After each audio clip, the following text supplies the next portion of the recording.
isn't it? Right. Hello, everybody, and welcome to this evening's Human Resource Committee meeting. We've got a bit of housekeeping first. There are no fire alarms scheduled for this evening. Therefore, if the fire alarm sounds, please evacuate the building immediately. The fire exit is located at the side of this room and exit through the reception to meet in the War Memorial Park. The webcast meeting is being broadcast live on the internet and will be available to view on YouTube after the meeting. And ask everybody if they can please turn their phones off or to silent, please. Thank you. Okay, so agenda 1, apologies for absence and substitutions. Haven't had everyone any apologies. And the next one, the appointment of vice chair. So need to appoint a vice chair for. Have we got? Right, you are. Do we have any other nominations? No. Right, in that second. Okay. Right. Okay. Right, so to confirm, that's Councillor Durrant as Vice Chair. Congratulations, I think. All right, are there any declarations of interest? No? Are there any urgent matters? No. Right, and on to number 5, the minutes of the meeting held on the 27th of February. For those of you who were here for that one, can you confirm that it is an accurate record of the meeting? Yep. Yep, agreed? Thank you. Right, I'll sign that one later. So, agenda item number 6, appointment to the Joint Consultative Committee. Do we have any volunteers, please? I know I've got one there. Councillor Basham and Councillor Tustain. We need a third person for. Sorry, can I nominate Councillor Court in his absence? Is that possible? Yeah, sorry. Is that? Yeah, I'm happy with that, provided he's in agreement when he does get here. It's just that I'm thinking with work, I don't know if I'm going to be able to do it now. Right. I think he's a bit more flexible than Okay. so you can say no. Thank you. Right, so. Sorry, Chair, do we definitely have Councillor Court's consent? Yeah, we're saying about that, have we? Double check. You will double check, or you have double checked? Oh, we will. I don't. I'm not comfortable with that. Sorry.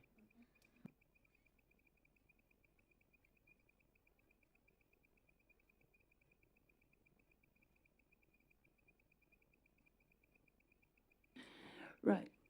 We can email him to ask him if he is happy to stand, and if not, we can leave the vacancy open till the next meeting if people are happy with that. It's Are you fine. not happy? No? There's no apologies, no attendance at the meeting, and then the nomination, well, we don't know if we've got his consent to be on the JCC. I'll ask you when it's going to be, which date. Okay. We don't have a confirmed date yet.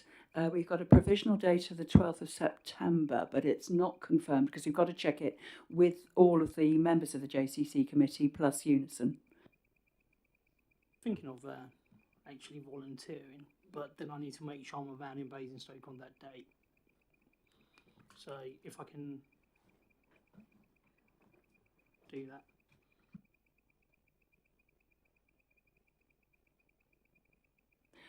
That date's not set in stone, so if you can't make that date, then we can arrange something when you are available, if you are willing to stand. Yeah, sure. No problems. Is that agreed, everyone?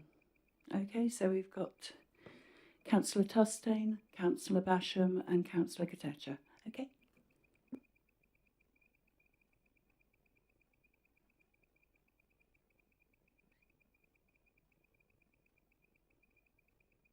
So, item 7, pay and benefits review, outcome updated pay policy statement for 2023 to 2024. And Sarah Cragg to introduce the report, please. Thank you. Thank you, Chair. Good evening, everyone. I'm Sarah Cragg and I'm the Head of Human Resources and Organisational Development at the Council. So I thought before we discuss the pay policy statement itself, it would be useful to provide a summary of the pay and benefits project and how we got to this point. I'm aware that a number of members have been on HR committee previously and therefore will have heard some of this before, but also that we have some members who are new to the committee, so I thought it was helpful if we all get to the same start point in terms of the background to our pay and benefits review. So we recognised in terms of our current system that there were a number of areas which we wanted to address, which, as per the report, are around making sure that we have appropriate pay and reward for attraction and retention of staff. So there are some specifics in terms of our location, so both our proximity to London as well as being within the South East and therefore an area of historically very low unemployment, which always presents us with a challenge in terms of attracting and retaining staff. In addition, we always need to make sure that any pay and benefit system we have is both robust in terms of the evaluation system that we use, and also it's something that's affordable for the organisation now and into the future. We wanted to make sure that we continue to have a system which is flexible so that we can respond to the changing market that we work within, and also that our previous pay policy statements has always sought to position us as an employer in terms of the upper quartile of the market. But the changing, again, market position around us has resulted in that being quite difficult to apply consistently across the board. So we're very keen to make sure that we tested that out as to whether that's still the right position for the organisation to be. So in order to address these, we were therefore keen to come up with a structure which would do a number of things. So be financially sustainable, as I've already alluded to, making sure that it's value for money for our residents and communities within the borough. Having a fair and transparent system both to establish pay grade and associated allowances, but also that's flexible in order to respond to the market changes, address potential skill shortage areas and also provide career opportunities. Making sure that we can be competitive in the marketplace so we can attract and retain qualified and skilled staff to deliver what we need to, and obviously making sure that we comply with the relevant legislation and protecting the council in that regard. So in terms of what we did during the review, there were three main work streams undertaken. So the introduction of a new job evaluation system and the review of all existing job roles against that. And finally, a review of our full pay and benefits package, including pay benchmarking. So we are moving to the Corn Ferry Hay job evaluation system. You may be familiar with this. It's used by over 12,000 organisations worldwide, including many local authorities. So we worked in partnership with them to deliver the two of those work streams, the introduction of the system and the review of job roles against it. So the job evaluation system scores job roles against three main factors, and apologies, within the report it should be 8 dimensions underneath, not 9, so I will amend that. And that information together gives us that overall grade. So every single role across the authority was mapped using that job evaluation system, and each was thoroughly evaluated as an individual role. Corn Ferry undertook 50 of these to give us a cross-section across the organisation, and the remaining 270 were done by our internal evaluators. So we trained 10 internal evaluators from across our services, as well as 2 from Unison and 2 from HR, who were developed in the method and trained extensively in it, so that we then have a system that we can continue to use into the future beyond the life of the project.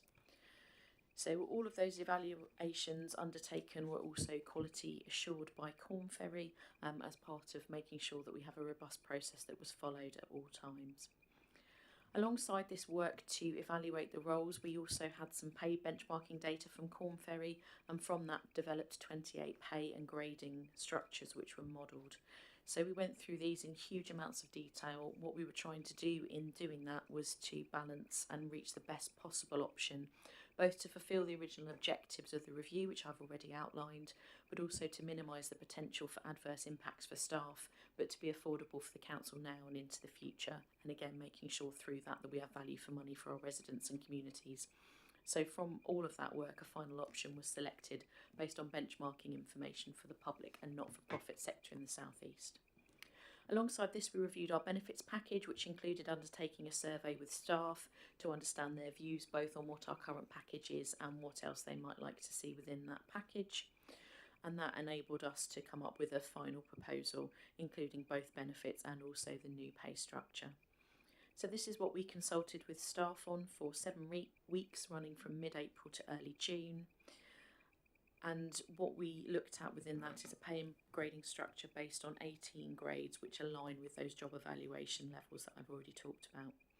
So under those original proposals, we were due to have 1/3 of staff with a salary reduction, which would have been mitigated by 3 years pay protection. In addition to that, we made a number of proposed changes to our benefits offer, and you can see those detailed in the table within the report, which included things such as increasing our paid period for family leave, so maternity, adoption and paternity, removal of our car cash alternative allowance, in addition to some changes to emergency volunteering leave and annual leave. So during the consultation with staff, we had over 300 comments, both from individuals, teams and also response from Unison, and these were considered before sharing the outcome with staff. So at a high level, the key changes that we made to the original proposals, we moved from 3 years pay protection to pay certainty. What that means is no member of staff would have a reduction in salary as a result of the implementation of the proposals. And their salary will be protected indefinitely until their new salary point passes their protected level. We do have some market supplements included within the pay and benefits review, and those will be reviewed every 2 years, and again that's underpinned by pay certainty should any of them be reduced or removed in future. We made some tweaks to the salary scales as a result of the feedback from staff around the consultation, specifically around grades F and G, and that was to enable us both to make sure that we were hearing the feedback that was shared around how close those 2 grades were originally in terms of how we'd set up the system, but also making sure that again we were still left with a system which was closely aligned with the benchmarks and also continued to be affordable for us. We also made some slight tweaks to some of the boundaries that we set up in terms of annual leave levels and where we drew the boundaries for which grades received which annual leave levels. We did the same around flexi and overtime and notice periods. So as a result of all of those changes, the final position would be that 88% of our staff would have an increase to their current salary with these proposals, with the remaining 12% in pay certainty. So that brought us up to this point, and an important part of this process is for us to update our pay policy statement, which we've made changes to as a result of the proposals that I've just referred to. So as you may be aware, it's a statutory requirement for every local authority to produce a pay policy statement annually, which has to be adopted by council, and Appendix 1 of the report has the proposed amended statement for 2023-24. So the statement has to cover a number of things, basically explaining the authority's approach to pay and the policies that we'll use in terms of paying our staff. And that includes the relationship between the pay of chief officers and that of what's termed the lowest paid employees. And any revisions to that have to be approved by council, but there is delegated authority to the head of HR and OD to make amendments as a result of the National Pay Award. So we have already produced a pay policy statement for this current year, which was presented to HR committee in February and approved by council on the 23rd of March. But as I say, we have amended that as a result of the proposed changes to our pay and benefits system. So a quick summary of the changes we've made. We've, as you would have expected, updated job titles where these no longer reflect those of officers within the statement. We've also updated the salary figures as well as the grading to reflect the new proposed system. We've removed references to allowances that are no longer applicable. That's both the car allowance but also the Deputy Chief Executive allowance, which will no longer be in place within the proposed system. We've updated the document to essentially summarise the changes that we've made as a result of the pay and benefits review, and also confirm the position with regards to the pay award for this year, which is yet to be fully agreed. So the update to the system also includes all the new updated salary figures, which shows the ratio, which is also within the statement, between the highest paid employee and the median salary at the council is low at 4.09 to 1, which is a reduction of the previous ratio, and that's a reflection of the increase in salary for those in the lowest grades and a reduction in salary for the chief executive grade. The National Pay Award for this year has not been fully determined, so a 3.5% award has been agreed for those under JNC terms and conditions, which is our current grade 11 and above, which has been implemented, and the pay award for those under NJC terms and conditions, which is our current grades 1 to 10, has yet to be nationally agreed. But again, the committee are asked to note the delegated authority to the head of HR and OD role to make that change as and when that national award is agreed. So in summary, the report provides a summary of both our review, including the background process undertaken and the proposed changes we want to make. Off the back of the feedback that we received during the consultation period, it also proposes an amended pay policy statement as a result of those changes. Thank you. Happy to take any questions. Thank you, Sarah. Well, questions to Officer? Yeah. Thank you, Chair. I'd just like to say it's a really good document to see, and I'm glad it's finally been finished because I know that you've put a lot of work into it. And also just like to make the committee aware, I think it was about a year ago, the unions came to a meeting and they spoke very positively about the process.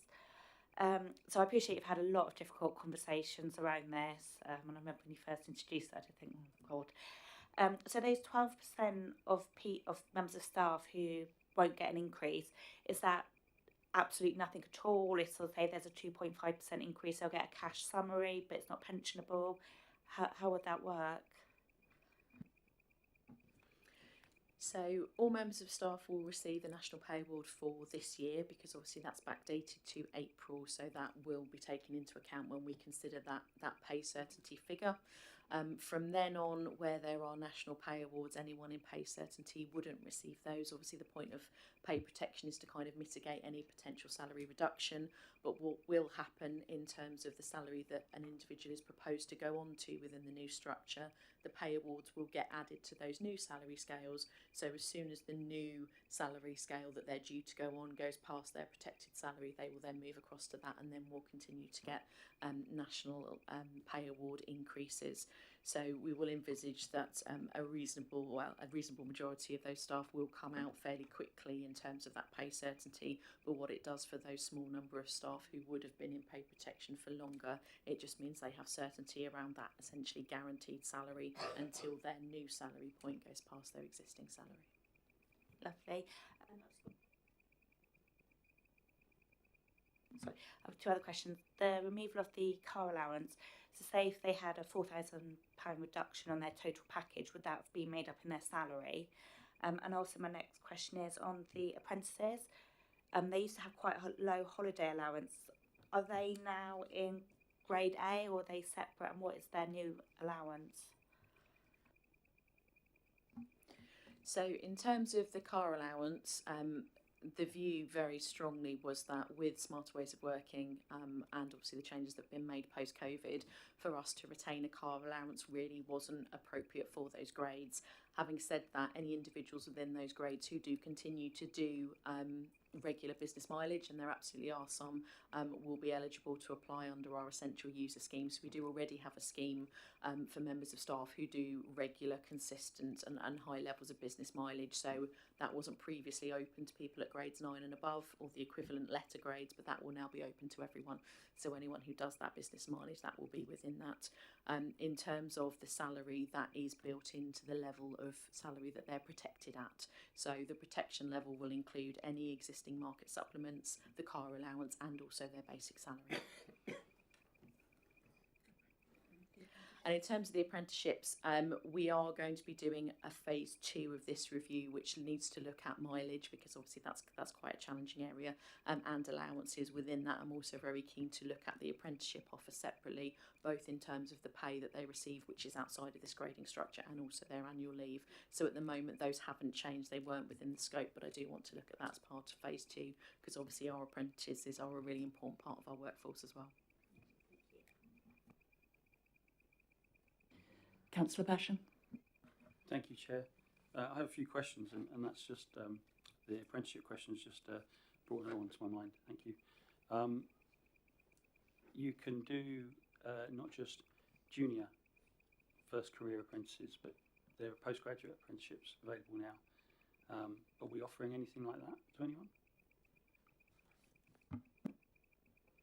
So currently we have both new members of staff but also existing members of staff undertaking apprenticeships. So we do have people doing apprenticeships at all sorts of levels, and we're very conscious of the fact that they go right the way through to master's level now. So we're continuing to look at our apprenticeship offer.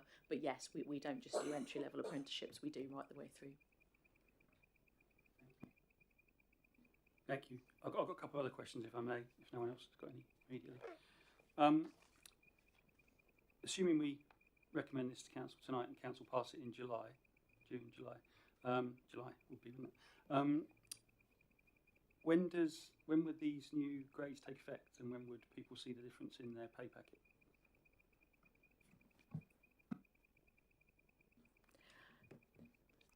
So at this stage, it's intended that we will probably be able to make the changes to the system in September. As you can imagine, with a new full grading system change, there are some quite substantial changes that we need to make to the HR and finance system that sits behind it.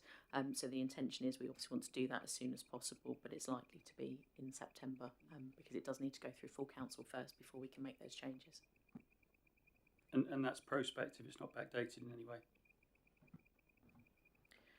So the intention at this stage, as I say, subject to going through the system changes, is that we would backdate to the beginning of August. So that was our intended initial implementation date, which was provisional.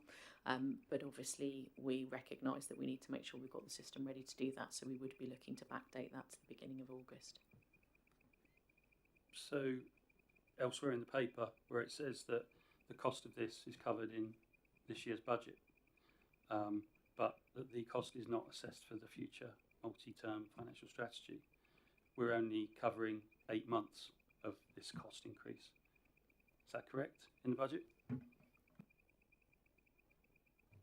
Sorry, Chair, if I could take that one. So in the MTFS that went to council in February, it included the costs for 4 years, but that was on the basis of the proposals that we consulted on. The changes we made post-consultation add up, I don't have the exact figure with me, but approximately another 190,000 a year, which we can pay for this year because we've got the money for that, but would need to be built into budget. But the rest of the costs were in the MTFS that went in February, which is approximately 5 million over 4 years. Thank you. And that's the cash cost, not the cost of the changes to volunteering leave and so on, and the holiday changes, which I'll come on to. Yeah, so total cost is just the cost of the new system, basically.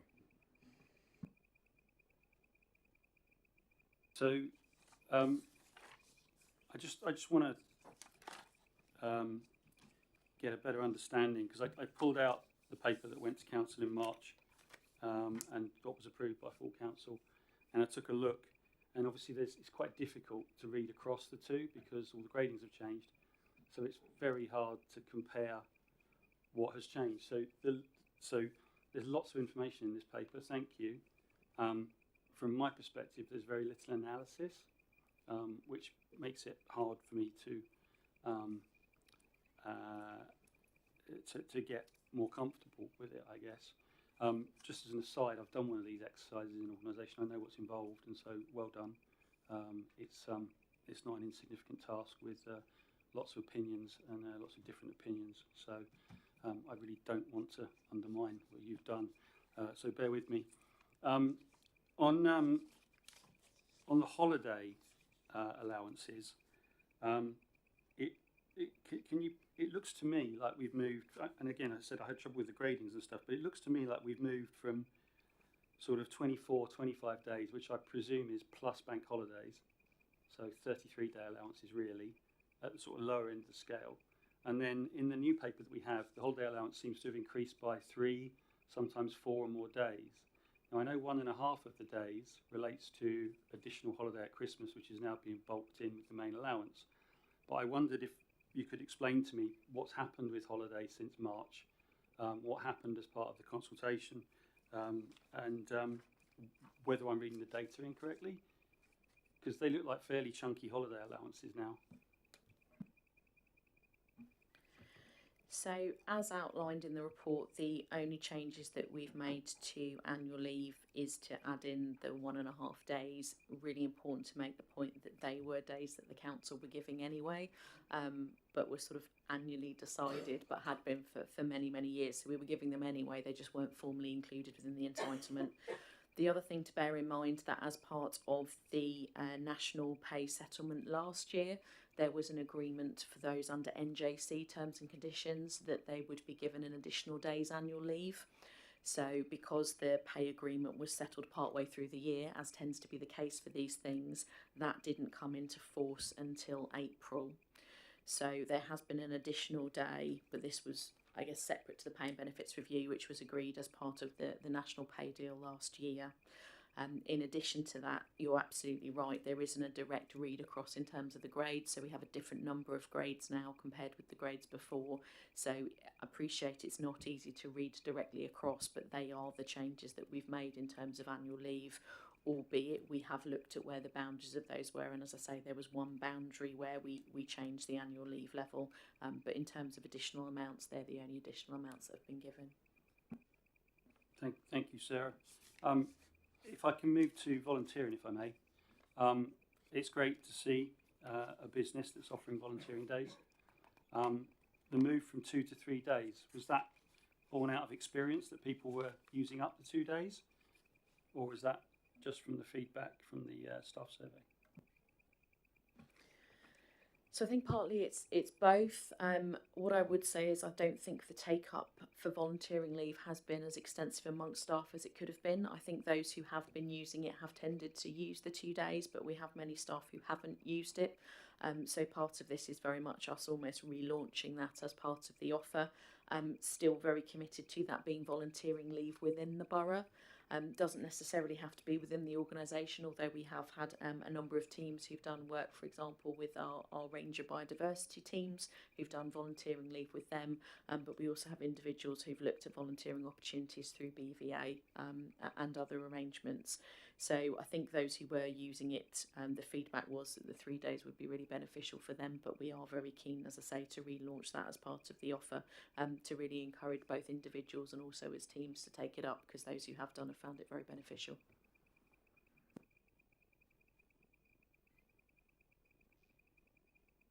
I've got loads more, but I think I'll leave it there. It's I just yeah, well, I'll leave it there. Thank you. That's great. Thank you. Are there any more questions? No. Very quick question, confirmation for me. Do we have any gender gaps in our pay systems in the council? So yes, we do. Our gender pay gap, however, is in favour of women, not in favour of men, and has been the case for a number of years. So it's seen as a positive gap, if I can put it in that way. It's something that we continue to monitor. But yes, for the duration of time I've been in the organisation, our gender pay gap has been in favour of women.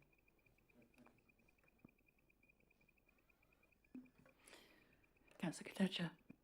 Just wanted to ask, I don't know if I've misunderstood this, but with the cuts, have you sort of looked at a possibility, especially at the top end, losing talent to private sectors or other sectors? Because they could get paid more. I don't know if I'm... So I think, I guess, coming back to what we outlined originally in terms of the aims of the programme, obviously one of those is making sure that it's sustainable for the organisation financially moving forward. So actually for most of our grades we have benchmarked and used the top end data in terms of what was available for our most senior officers. That wouldn't have been affordable for the organisation in the longer term, so we did have to use lower benchmarks for those roles. We still believe that they are marketable, and therefore that we will be able to attract and retain the people that we need to in those most senior roles. But absolutely we have to recognise that for a number of our officers, but especially our senior officers, they could command greater salaries in the private sector. That has ever been the case. But I think it's really important for us to make the case for the other things that we can offer as an organisation in terms of our flexibility, in terms of support for things outside of work, things like our volunteering leave, and actually the cultural offer that we can give as an organisation in terms of it being a really positive place to work. So we're really keen as part of the benefits to really make that case for what else we can offer beyond basic salary. But it's something that we will need to continue to monitor going forward, because it's an incredibly competitive market nationally, but especially in this region. Thank you. Are there any more questions? No? Then I think time for debate. Thanks.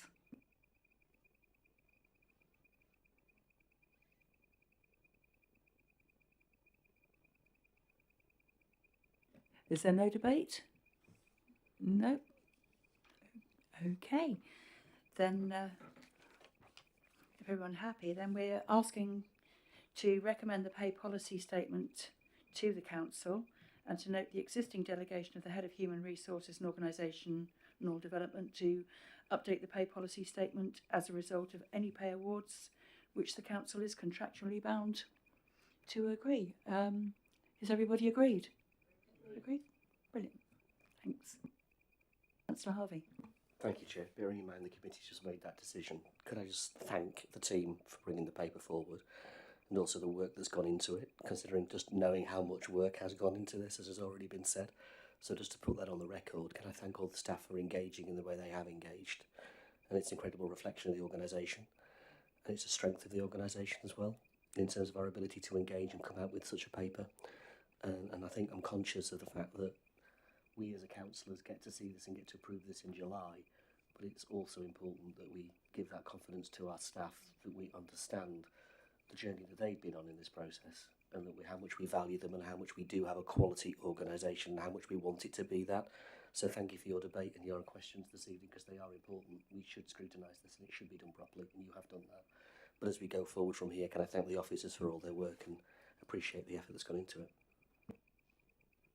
Thank you, Councillor Harvey, and I'd like to echo those comments as well. Thank you very much for all the work that's been involved and for a very comprehensive report. Thank you.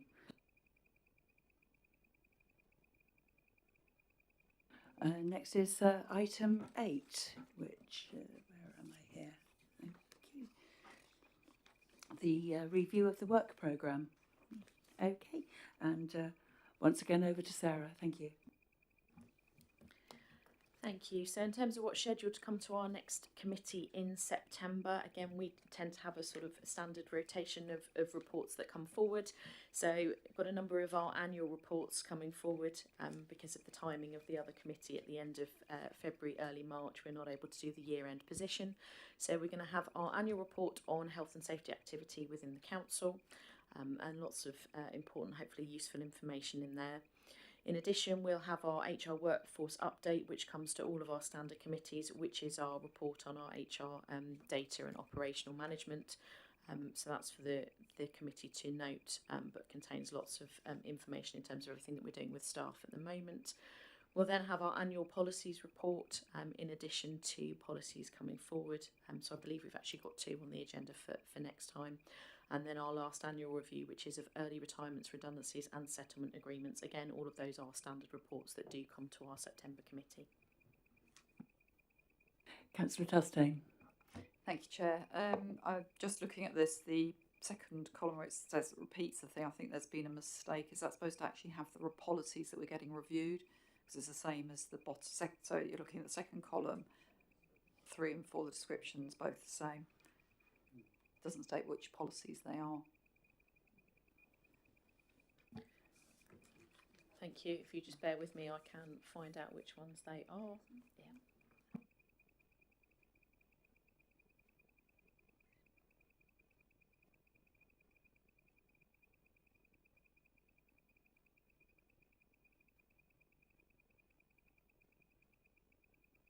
Once, of course, my laptop decides to log back onto the Wi-Fi, apologies.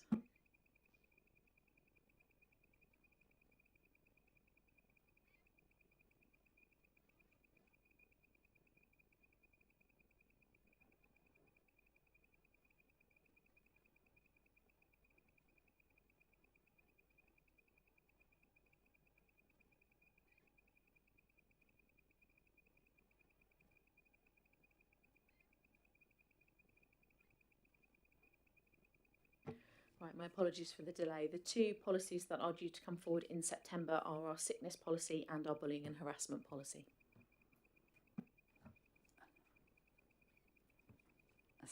Sorry, Chair, just another one. Is it possible to have a list of which policies are on the cycle for review?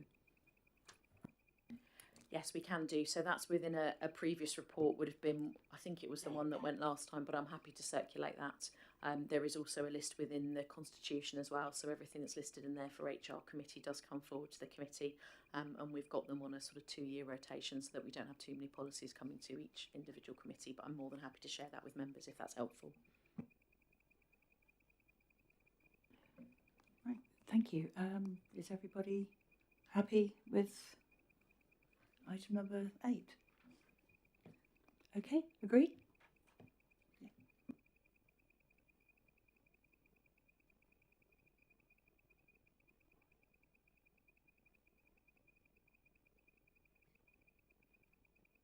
Right, well, if that's everything, then call the meeting to a close, and the time is 19:06. Thank you.